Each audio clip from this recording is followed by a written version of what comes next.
বিসমিল্লাহির রহমানির রহিম। আল্লাহ পাকের অশেষ মেহেরবানি, আলহামদুলিল্লাহ, তিনি আমাদের ভালো রেখেছেন। স্নেহের শিক্ষার্থীবৃন্দ, আশা করি তোমরাও আল্লাহর অশেষ কৃপায় ভালো আছো। Bangabandhu Sheikh Mujib academy school and college, Sher-e-Bangla Nagar, Dhaka এর মাধ্যমিক শাখার নবম দশম শ্রেণীর হিসাব বিজ্ঞান অনলাইন শ্রেণী কার্যক্রমে স্বাগতম। ইতোপূর্বে আমরা বেশ কয়েকটি ক্লাস সম্পন্ন করেছি, আর আমাদের আজকের ক্লাসটি হচ্ছে হিসাব বিজ্ঞান ক্লাস নাম্বার 6। বিগত ক্লাসগুলোতে আমরা কিছু মৌলিক প্রশ্ন শিখেছি এবং তার আলোকে সৃজনশীল প্রশ্নের অংশবিশেষ সমাধান করেছি। আজ আমরা একটি পূর্ণাঙ্গ সৃজনশীল প্রশ্ন সমাধান করার চেষ্টা করব ইনশাআল্লাহ। শিক্ষার্থী বন্ধুরা, তোমরা বোর্ডে লক্ষ্য করো, আমাদের বোর্ডে একটি প্রশ্ন আছে উদ্দীপক, আর উদ্দীপকের নিচে ক, খ, গ তিনটি প্রশ্ন আছে। প্রথম প্রশ্ন, প্রারম্ভিক মূল্য নির্ণয় করো, যার মানবন্টন 2। আর কিভাবে প্রারম্ভিক মূল্য নির্ণয় করতে হয় তা আমরা গত ক্লাসে জেনেছি। আর খ অংশে বলা আছে জানুয়ারি 5 থেকে শুরু করে 12 তারিখের ঘটনাগুলো লেনদেন কিনা তা সমীকরণ পদ্ধতিতে ব্যাখ্যা করো, যার মান বন্টন 4। এবং গ অংশে বলা আছে হিসাব সমীকরণের উপর লেনদেনের প্রভাব দেখাও, যার মান বন্টন 4। আমরা এখন এই প্রশ্নের সমাধান করার চেষ্টা করব। তাহলে প্রথমে আমরা ক অংশের সমাধান করব। তাহলে সমাধান আমরা আগেই শিখেছি যে প্রারম্ভিক মূলধন কিভাবে নির্ণয় করা হয়। এখন আমরা তার প্রয়োগ দেখব। তাহলে প্রথমে লিখব সমাধান ক, আর এখানে আমরা লিখতে পারি মিস্টার রহমানের প্রারম্ভিক মূলধন নির্ণয়। এখন আমরা জানি প্রারম্ভিক মোট সম্পদ থেকে প্রারম্ভিক মোট দায় বিয়োগ করলেই প্রারম্ভিক মূলধন পাওয়া যায়। আর তাহলে আমরা 1 তারিখের লেনদেনটি লক্ষ্য করি। মিস্টার রহমান নগদ 1 লক্ষ টাকা এবং 70,000 টাকার আসবাবপত্র নিয়ে কারবার শুরু করেন। তাহলে বোঝা যায় এই অঙ্কে প্রারম্ভিক মূলধন হিসাবে নির্ণয় করতে গিয়ে আমাদের শুধুমাত্র 2টি সম্পদ আমরা দেখতে পাই। একটা হচ্ছে নগদ টাকা, আরেকটা হচ্ছে আসবাবপত্র। আর এখানে প্রারম্ভিক কোনো দায় নাই, সুতরাং খুব সহজ, এই 2টি সম্পদ যোগ করলেই প্রারম্ভিক মূলধন পাওয়া যাবে। তাহলে আমরা লিখতে পারি এভাবে। প্রথমে লিখব তারিখ, বিবরণ, টাকা এবং টাকা।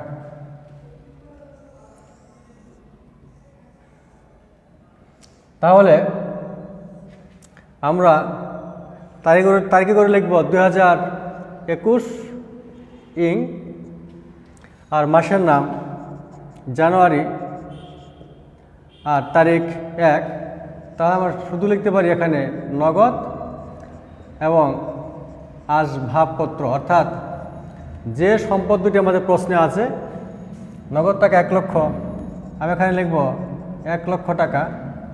আসবাবপত্র 70,000, এখানে আমি লিখব 70,000 টাকা। আর যেহেতু আমাদের এই অঙ্কে কোনো দায় নাই, তাহলে এই 2টি আইটেম যোগ করলেই তাহলে আমরা পাবো 1,70,000, অর্থাৎ আমাদের প্রারম্ভিক মূলধন নির্ণয়করণ সম্পন্ন হলো।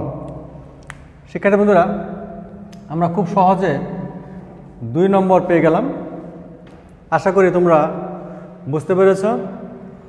আর যারা আগের ক্লাস দেখোনি তারা অবশ্যই দেখবে। এবার আমরা খ অংশের সমাধানে যাব। খ অংশে বলা হয়েছিল জানুয়ারি 5 থেকে 12 তারিখের ঘটনাগুলো লেনদেন কিনা তা কারণ সমীকরণ পদ্ধতিতে লেখো। তাহলে আমরা এখন লিখব সমাধান খ। তাহলে সমাধান খ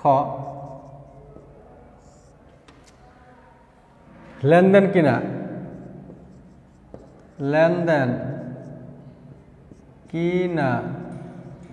সমীকরণ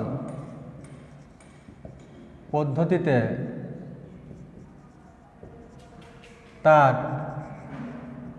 কারণ ব্যাখ্যা করা হলো। এটা আমরা উপরে লিখে দিলাম। এবার আগের মতোই আমরা ছক আগে জেনেছি, প্রথমে লিখব আমরা তারিখ, তারপর লেনদেন কিনা,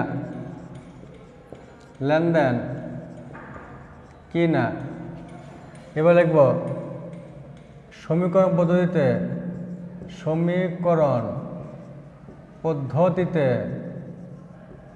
কারণ ব্যাখ্যা।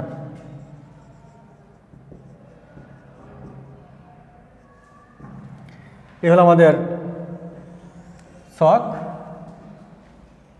প্রথমে লিখছি তারিখ, তারপর লেনদেন কিনা এবং সর্বশেষ সমীকরণ পদ্ধতিতে কারণ ব্যাখ্যা।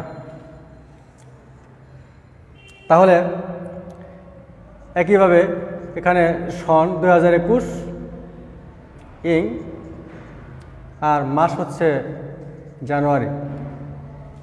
এবার আমাদের প্রশ্নে বলা আছে জানুয়ারি 5 থেকে, তাহলে আমাদের জানুয়ারি 5 তারিখের লেনদেনটি ভালোভাবে পড়তে হবে। ব্যাংকে জমা দেওয়া হলো।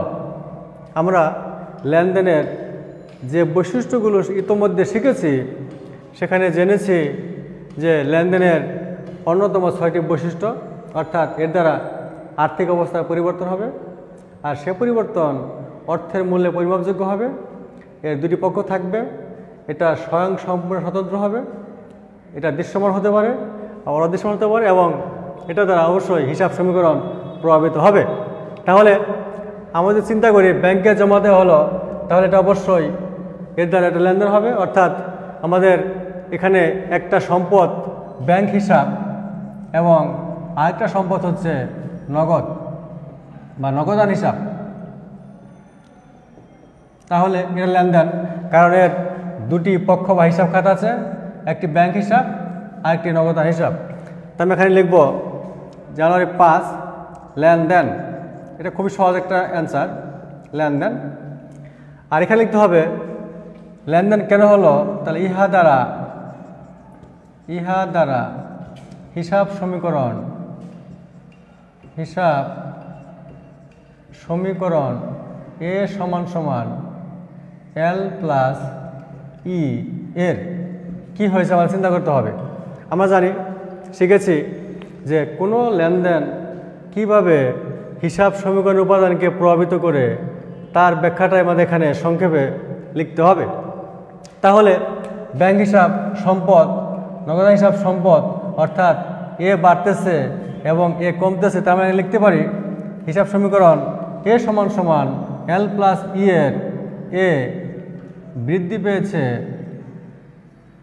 এবং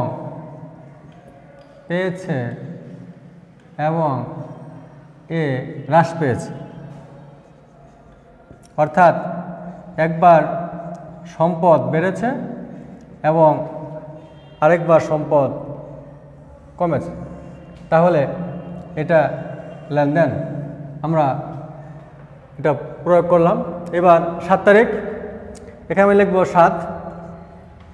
একইভাবে এটাকে আমাদের বিশ্লেষণ করতে হবে দ্বারে পণ্য ক্রয়। আমরা জানি বাকিতে পণ্য ক্রয় করলে এখানে এর দ্বারা লেনদেন হয়, অর্থাৎ এখানে ক্রয় খাতে ব্যয় হয়েছে, আর যেহেতু মূল্য পরিশোধ করা হয় নাই, আমাদের কাছে টাকা পাবে, একটা পাওনাদার সৃষ্টি হয়েছে। আমি এখানে লিখব লেনদেন। 7 তারিখ লেনদেন। ইহা দ্বারা একইভাবে হিসাব সমীকরণ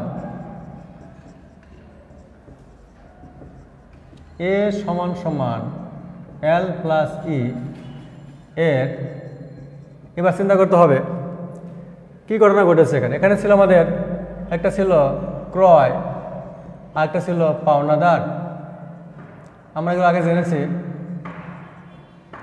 এখন ক্রয় দ্বারা ব্যয় বোঝায়, আর ব্যয় যখনই হয় তখনই ই হ্রাস পায়। আবার পাওনাদার দ্বারা একটা দায় বোঝায়, তাহলে আমরা বলতে পারি এর দ্বারা এল বৃদ্ধি পেয়েছে এবং ই হ্রাস পেয়েছে। খুবই সহজ জিনিস, শুধুমাত্র লেনদেন দ্বারা হিসাব সমীকরণ উপাদানের প্রভাব বুঝতে পারলেই এর অ্যান্সার করা যায়। যাই হোক, এবার 10 তারিখ আমি এখানে লিখব 10, পড়তে হবে পণ্য বিক্রয়। এখানে কি কি হিসাব করতে আছে? গুড, একটা হচ্ছে নগদান হিসাব আর একটা হচ্ছে বিক্রয় হিসাব। তাহলে এটা লেনদেন, আমরা এখানে লিখব লেনদেন। ইহা দ্বারা হিসাব সমীকরণ এ সমান সমান এল প্লাস ই এর, এখন চিন্তা করতে হবে বিক্রয়। বিক্রয় করলে নগদ অর্থের আগমন হয়, অর্থাৎ সম্পদ বৃদ্ধি পায়, মানে এ বাড়ে। আবার বিক্রয় দ্বারা আর বোঝায়, আর দ্বারা ই বৃদ্ধি পায়। আমরা লিখতে পারি এ এবং ই উভয়ই বৃদ্ধি পেয়েছে, উভয়ই বৃদ্ধি পেয়েছে। তাহলে 10 তারিখের কাজও শেষ হয়ে গেল। এবার 12 তারিখ।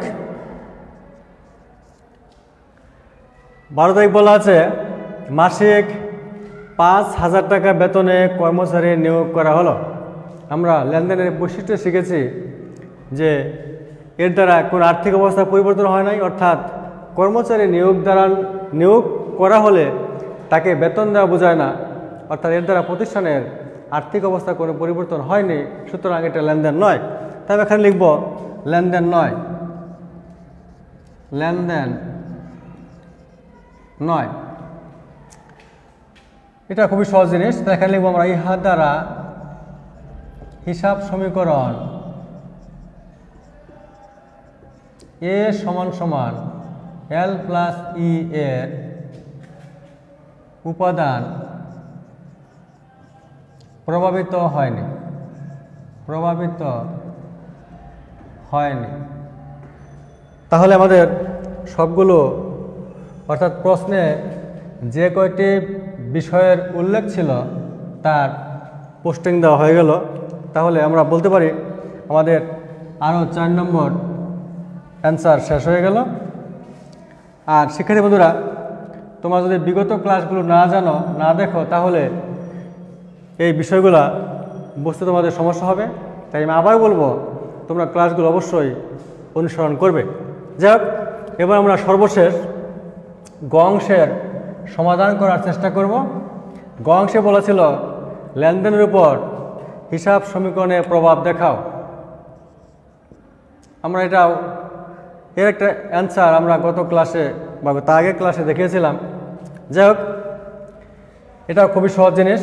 আর এজন্য আমাদের লেনদেনগুলো অবশ্যই বিশ্লেষণ করা শিখতে হবে, অর্থাৎ লেনদেনের কি কি পক্ষ আছে, কোন পক্ষ দ্বারা কোন হিসাবকে নির্দেশ করতেছে, কোন পক্ষের ফলে হিসাব সমীকরণে কোন উপাদান বাড়তেছে, কোন উপাদান কমতেছে, ইত্যাদি বিষয় তোমার একেবারে নখদর উপরে থাকতে হবে। একমাত্র তখনই তুমি এই সকল প্রশ্নের সমাধান নিখুঁতভাবে করতে পারবে। যাই হোক, আমরা এখন লেনদেন দ্বারা হিসাব সমীকরণের প্রভাব দেখানোর চেষ্টা করব। তাহলে আমি এখানে লিখব, এটা ছক আঁকতে হবে অবশ্যই। প্রথমে লিখব তারিখ, আগে শিখেছিলাম তারিখ, তারপরে হলো উদ্বৃত্ত, এরপর সম্পদ, তারপর সমান সমান দায়, তারপর যোগ মালিকানা সত্ত্ব, মালিকানা সত্ত্ব এবং সর্বশেষ হচ্ছে মন্তব্য। আমরা গত ক্লাসেও বা কোনো একটি ক্লাসে এই ছক নিয়ে কথা বলেছিলাম। আর ছক আঁকা খুবই সহজ জিনিস। এই ছকে অবশ্য হিসাব সমীকরণ অর্থাৎ এ সমান সমান এল প্লাস ই এই বিষয়টাই এখানে প্রতীয়মান। আমাদের এই বিষয়টা আমাদের খেয়াল করতে হবে। এবার আমরা লক্ষ্য করি, এখানে আমরা সম্পদ এবং দায় কী আমাদের হবে তা কিন্তু পুরোটাই প্রশ্নের উপর নির্ভর করবে, তা আমরা আগে জেনেছি। এবার সম্পদ কয়টা হবে এবং দায় কয়টা হবে তা আমাদের প্রশ্ন থেকে নিতে হবে। আমরা লক্ষ্য করি তারিখ 1 এখানে আমাদের ছিল, এখানে কী পক্ষ ছিল বলো? গুড। একটি হচ্ছে নগদ, আরেকটা হচ্ছে আসবাবপত্র, আসবাবপত্র এবং এর দুটার জিনিসের যোগফল হচ্ছে মূলধন। 5 নম্বরে আমরা শিখেছি ব্যাংক এবং নগদ। 7 নম্বরে ক্রয় পাওনাদার। 10 তারিখে নগদ বিক্রয়। আর 12 তারিখ যেহেতু লেনদেন নয় তাহলে এটা এখানে আসবে না। এখন 15 তারিখ বলা আছে ঋণ গ্রহণ। আমরা জানি ঋণ গ্রহণ করলে নগদ অর্থ আসে, তাহলে নগদ। আরেকটা হলো ঋণ। এবং সর্বশেষ হচ্ছে পাওনাদারকে পরিশোধ। পাওনাদারকে পরিশোধ করলে পাওনাদার একটা দায় কমবে আর নগদ টাকা অবশ্যই হ্রাস পাবে। এখন আমরা কয়টা সম্পদ হয় হিসাব করে নেই। তাহলে আগের মতোই নগদ একটা সম্পদ, আমরা এখানে লিখব নগদ। আসবাবপত্র একটা সম্পদ, এখানে আমরা লিখব আসবাবপত্র, আসবাবপত্র। তারপরে ব্যাংক হিসাবে একটা সম্পদ, আমরা এখানে লিখব ব্যাংক।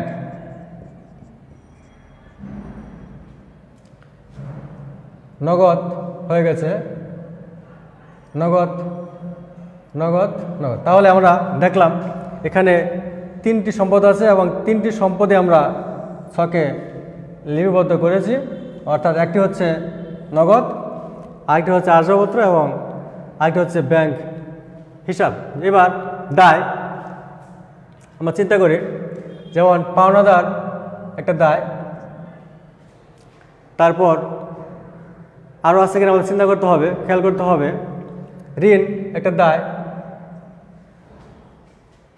পাওনাদার হয়ে গেছে, তাহলে শেষ দুইটা, একটা হবে ঋণ, আরেকটা হচ্ছে পাওনাদার। সেখানে বন্ধুরা আমরা এতক্ষণ সম্পদ এবং দায়গুলো লিখলাম। এবার পোস্টিং দেওয়ার পালা। তাহলে প্রথমে আমি লিখব 2021 ইং আর জানুয়ারি 1। বলা ছিল নগদ 1 লক্ষ টাকা এবং 70,000 টাকার আসবাবপত্র নিয়ে কারবার শুরু করেন। তাহলে সম্পদ হবে আমাদের নগদ 1 লক্ষ টাকা, নগদ করে আমরা লিখব 1 লক্ষ টাকা। আর আসবাবপত্র করে লিখব 70,000 টাকা। আর এই দুটার যোগফল হচ্ছে আমাদের মূলধন। তাহলে এখানে লিখব আমরা 1,70,000 টাকা। এবার আমরা আগে জেনেছি এইটুকু লেখার পর তুমি পুরোটো একেবারে দাগ দেবে এবং দাগ দেওয়ার পর উদ্বৃত্ত নির্ণয় করবে। আমরা বিগত ক্লাসে দেখিয়েছি এখানে মূলত 3টা কাজ। একটা হলো পোস্টিং দেওয়া, তারপর দাগ দেওয়া, তারপর উদ্বৃত্ত নির্ণয় করা। এই কাজটুকুনি বারবার আসবে। তাহলে আমরা এখন পোস্টিং দেওয়ার পর দাগ দিলাম, এবার উদ্বৃত্ত নির্ণয় করব। এটা এখানে আর কিছুই নাই, তাহলে উদ্বৃত্ত 1 লক্ষ টাকাই হবে, 1 লক্ষ টাকা। এখানে 70,000 টাকা, আর এখানে হবে 1,70,000 টাকা। যেখানে যে চিহ্ন আছে সেগুলো আমরা ব্যবহার করব।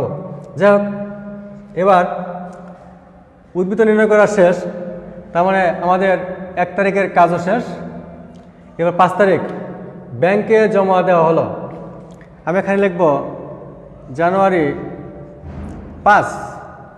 ব্যাংকে জমা দিলে আমরা দেখলাম যে ব্যাংক হিসাব এবং নগদান হিসাব দুটি হিসাব খাতা আছে। আর আমরা এমনিতেও বুঝি ব্যাংকে জমা দিলে ব্যাংকের টাকাটা বাড়ে, তাহলে ব্যাংক হিসাবে টাকা বৃদ্ধি হবে 10,000 টাকা। আমরা এখানে সম্পদ হিসাবে ব্যাংকে করে লিখব 10,000 টাকা, আর আমাদের নগদ টাকা 10,000 টাকা কমবে, তাহলে এখানে লিখব -10,000 টাকা। আবার দাগ দেব, দাগ দেওয়ার পর আবার উদ্বৃত্ত নির্ণয় করব। এখানে আমরা লিখব উদ্বৃত্ত 1 লক্ষ চলে গেল 10, থাকলো 90,000, এখানে 70,000, এখানে 10,000, এখানে টাকা নাই, আমার কোনো কাজও নাই, আর এখানে হবে 1,70,000। এবার 5 তারিখ পোস্টিং দিলাম, দাগ দিলাম, উদ্বৃত্ত নির্ণয় করলাম। এবার 7 তারিখ ধারে পণ্য ক্রয়। ধারে পণ্য ক্রয় করলে একটা পাওনাদার সৃষ্টি হয়, আর ক্রয় দ্বারা ব্যয় বোঝায় মাইকের শর্ত হ্রাস পায়। তাহলে এখানে লিখব জানুয়ারি 7। তাহলে পাওনাদার টাকার পরিমাণ 20,000, আমি 7 তারিখ বরাবর পাওনাদার করে লিখব 20,000। আর যেহেতু এর সাথে ক্রয় আছে, তাহলে এখানে 20,000 টাকা মাইনাস হবে। শেষ। আবার আমরা দাগ দেব,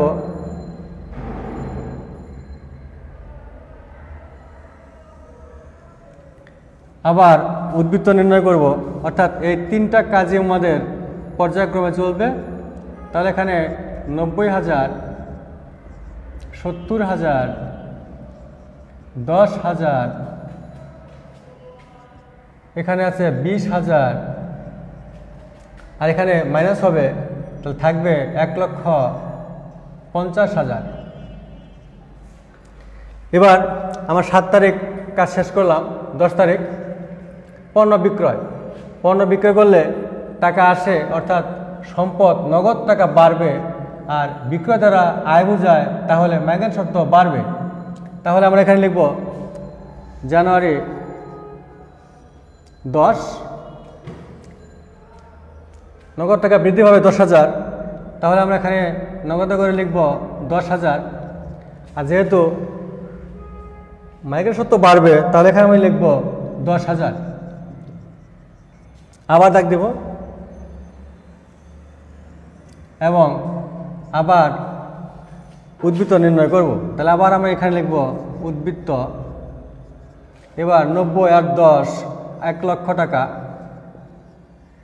এখানে 70,000 টাকা, এখানে 10,000 টাকা,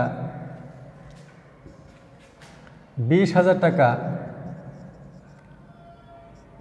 আর এখানে হবে 1,50,000, 10, 1,60,000 টাকা। আমরা 10 তারিখ কাজ শেষ করলাম। 12 তারিখ এটা লেনদেন হবে না, তাহলে এখানে আসবে না। এবার 15 তারিখ ঋণ গ্রহণ। তাহলে আমরা এখানে লিখব জানুয়ারি 15। ঋণ গ্রহণের ফলে আমরা সহজেই বুঝি নগদ টাকা বাড়বে, আর যেহেতু আমরা এটা টাকাটা পেয়েছি ঋণ হিসাবে, তাহলে ঋণ নামে একটা দায় সৃষ্টি হবে। তাহলে নগদে করে বসবে 30,000 টাকা, 30,000, আর ঋণে করে বসবে 30,000। এবার আবার আমরা দাগ দেব এবং উদ্বৃত্ত নির্ণয় করব। তাহলে এখানে আমরা লিখব উদ্বৃত্ত 1,10,000 আর 30, তাহলে হবে 1,30,000, 70,000, 10,000, এখানে হবে 30,000, 20,000 এবং 1,60,000। আমাদের সর্বশেষ 25 তারিখ পাওনাদারকে পরিশোধ করা হলো, অর্থাৎ আমাদের এখানে নগদ টাকা কমে যাবে আর পাওনাদারকে পরিশোধ করার ফলে পাওনাদার নামে যে দায় ছিল তাও হ্রাস পাবে। তাই আমি এখানে লিখব জানুয়ারি 25, নগদ টাকা মাইনাস হবে, টাকা পরিমাণ 10,000, আমি এখানে লিখব বিয়োগ 10,000। আবার এর দ্বারা পাওনাদার কমে যাবে, তাহলে এখানে আমি এবার আবার লিখব পাওনাদার করে বিয়োগ 10,000। এবার আবার দাগ দেব এবং উদ্বৃত্ত নির্ণয় করব। তাহলে এখানে হবে উদ্বৃত্ত, তাহলে 1,30,000 চলে যাবে 10, থাকবে 1,20,000, এখানে 70,000, এখানে 10,000, এখানে 30,000, এখানে 20 থেকে 10 চলে যাবে, থাকবে 10,000, আর এখানে 1,60,000। আমরা এতক্ষণ খুব সহজেই লেনদেনগুলো পোস্টিং দিলাম। এবার আমরা আগেই বলেছিলাম যে তোমাদের এই ছকগুলো অবশ্যই পেন্সিল দিয়ে করতে হবে, কারণ আমাদের দেখাতে হবে সম্পদ সমান সমান দায় যোগ মালিকানা সত্ত্ব, তাহলে এই অংশটুকু তোমার মুছে ফেলতে হবে। এবার খেয়াল করি, আমাদের হিসাব সমীকরণ ছিল সম্পদ সমান সমান দায় যোগ মালিকানা সত্ত্ব, তাহলে সম্পদ এই অংশটুকু আমাদের যোগ করতে হবে। তাহলে 1,20,000 আর 70,000 90,000 আর 10,000 2 লক্ষ। তা আমি এখানে লিখব 2 লক্ষ।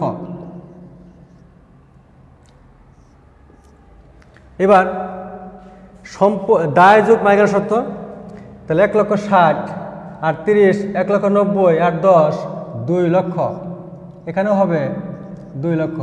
এই টাকাটা অবশ্যই সমান হবে, আর সমান না হলে বোঝা যাবে তোমার অবশ্যই কোনো না কোনো জায়গায় ভুল আছে।